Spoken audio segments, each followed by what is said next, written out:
Patiesi šī ir tā reize, kad Latvijā un Rīgā notiks kaut kas vēsturisks un unikāls, jo Eiropas kultūras galvaspilsēta ir projekts, kas notiek pie mums pirmo reizi, un tas dod mums arī pašiem lielisku iespēju. Ne tikai pilsētai un valstī kā institūcijām, kā kopumam, bet arī mums katram personiski, individuāli. Un tieši tāpēc arī mūsu sauklis tu un tagad ir domāts tam, ne tikai, lai tas būtu komunikācijas līdzeklis, bet arī, lai mēs katrs aizdomātos par tām vērtībām, kas mums ir svarīgas, un par to, kāds mēs katrs šajā laikā un laikībā esam. Pārtrās arī par klasiku, zināmā mērā mēs varētu teikt, ka programma ir veidota tā, lai mums katram būtu iespēja mainīties uz augšu.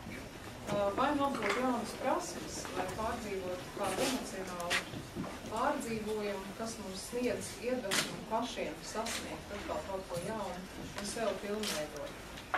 Tā mūsu pārliecība ir tāda, ka katram no pilsētas ir iedzīvotājiem un valsts iedzīvotājiem ir tā iespēja kļūt par aktieri. Mēs vismaz esam centušies darīt tā, lai mūsu programma dod arī katram iedzīvotājiem iespēju apjaust, ka viņš var būt radošs, ka viņš var būt mākslinieks un iesaistīties šajos unikālajos vēsturiskajos kultūras notikumos. Mums ir bijusi ļoti demokrātiska sadarbība visiem kopā, visiem mākslinieckās pazīmes kuratoriem, un man ir prieks sveikt ne tikai tos, kas ir šeit šodien klāt, gan Solvitu, gan Gundegu, bet arī tos, kas ir klāt ar mums domās, un arī to tehniskiem, moderniem līdzekļiem, kā Vita, kur ir šobrīd.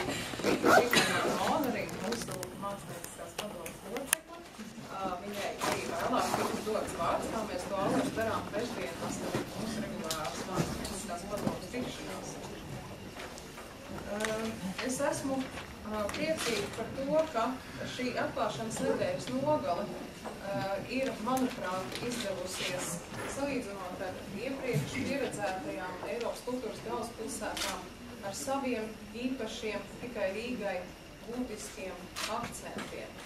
Viena no šīm akcijām ir grāmatu draugu ķēde.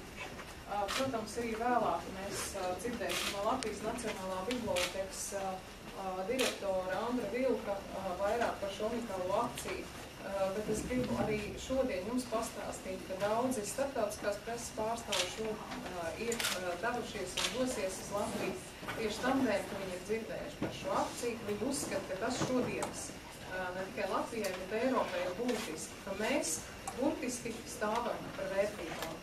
Mēs stāvam par zināšanām, ko mēs vēlamies nodot no paudzes paudzē, no pagātnes uz nākotni, ka tas mums ir būtiski. Mēs, protams, aicinām arī citus pievienoties, un tieši šī atvērtība ir tā, kas arī citus piesaista. Otrs, man arī ļoti ievērības cienīgs notikums būs centrā tirgu, kur katrs no paviljoniem pārtaps par kādu no programmas tematiskajām līnijām. Par to mēs arī dzirdēsim vēlāk. Bet tirgus simboliski, protams, tā ir vieta, kur satiekas visa sabiedrība.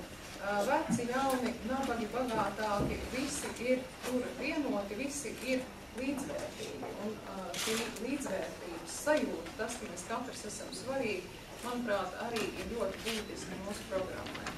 Tāpēc es ar prieku došu tālāk vārdu saviem kolēģiem un dažādo projektu autoriem, vadītājiem un arī pateikšu lielu paldies visiem sadarbības partneriem, ar ko kopā šī programma ir tapusi. Visus jau nosaukt nemaz nav iespējams, jo viena daļa no tiem ir rīdzinieki. Un visus rīdziniekus šodien nepieminēsim. Mums ir arī brīvprātīgo programmu. Šobrīd jau 2000 dalībnieki ir šajā programmā, un citi arī tiek laipni aicināti. Joprojām pievienoties šai brīvprātīgo komandai. Tagad paldies, un došu tālāk vārdu